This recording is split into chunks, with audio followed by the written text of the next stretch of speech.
Why willpower isn't the answer. I'm Churchill, and this is the Midlife Capacity Conversations, episode 3. Have you ever caught yourself thinking, I just need to get a grip? Or perhaps, if I was just a bit more disciplined, I'd be able to cope. Maybe you've promised yourself that next week you'll be more organised. You'll wake up earlier, work harder, push through, be more productive. For many of us, that's become the automatic response when life feels too difficult. If something isn't working, try harder. But today, I'd like to offer you a different perspective. What if the answer isn't more willpower? What if it's about understanding why willpower has become so unreliable? For years, I believed that successful people simply had more discipline than everybody else.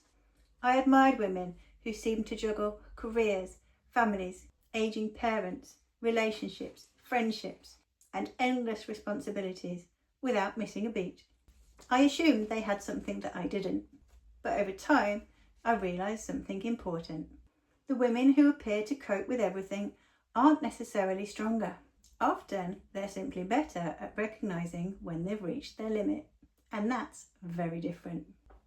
We've been taught to think of willpower as though it's some kind of unlimited resource, as though determination alone can solve any problem.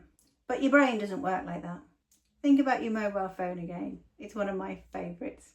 When the battery drops to 10%, you can still make a phone call, but you're probably not going to start editing a video, downloading large files, and streaming music all at the same time. Not because your phone is broken, but because it doesn't have enough energy left. And your brain works in a similar way.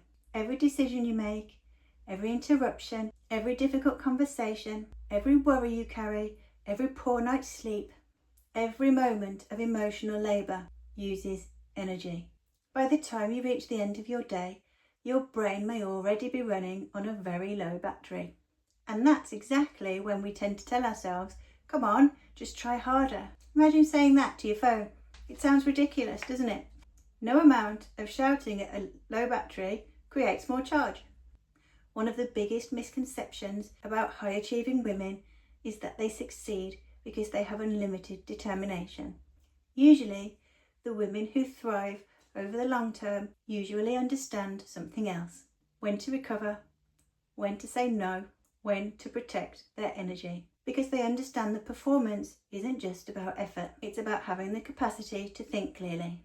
Here's something interesting. The part of your brain responsible for decision making, planning, focus, and control uses large amounts of energy. So when you're mentally exhausted, those are often the skills that become much harder. Not because you've suddenly become lazy, but because your brain is trying to conserve its resources. In other words, the more overwhelmed you become, the harder it becomes to access the very willpower that you're trying to get to. That's why pushing harder often makes us feel worse. So here's something I'd love you to experiment with this week. The next time you catch yourself saying, I need to be more disciplined, pause and ask yourself a different question. Is this really a discipline problem, or is it an energy problem? Notice the difference. One question leads to blame, the other leads to understanding. Perhaps what you need isn't another productivity hack. Perhaps you need 5 minutes away from your screen, a proper lunch break, a walk outside, a glass of water, a conversation with someone who makes you feel lighter. Small things, but they help restore the very resource your brain has been asking for all along. One of the ideas we come back to again and again in this blog series is this. Your brain isn't a machine. It's a living, adapting organ. It needs periods of focus and it needs periods of recovery. Ignoring one eventually affects the other. So if you've been wondering why trying harder doesn't seem to work anymore, please don't mistake that for failure. It may simply be your brain asking for something different. If today's conversation has given you different ways of looking at yourself, I'd love you to download my free guide, Why My Brain Feels Different in Midlife and What to Do About It. It explains more about why these changes happen and shares practical ways you can begin supporting your brain instead of constantly fighting against it. You'll find the link in the description to this video. And if you're enjoying these conversations, I'd love you to subscribe to the channel. Next week, we're going to explore something that many women struggle with, but rarely talk about. Why resting doesn't always leave you feeling rested. Until then, remember this. You don't build a stronger brain by demanding more from it. You build it by giving it what it needs.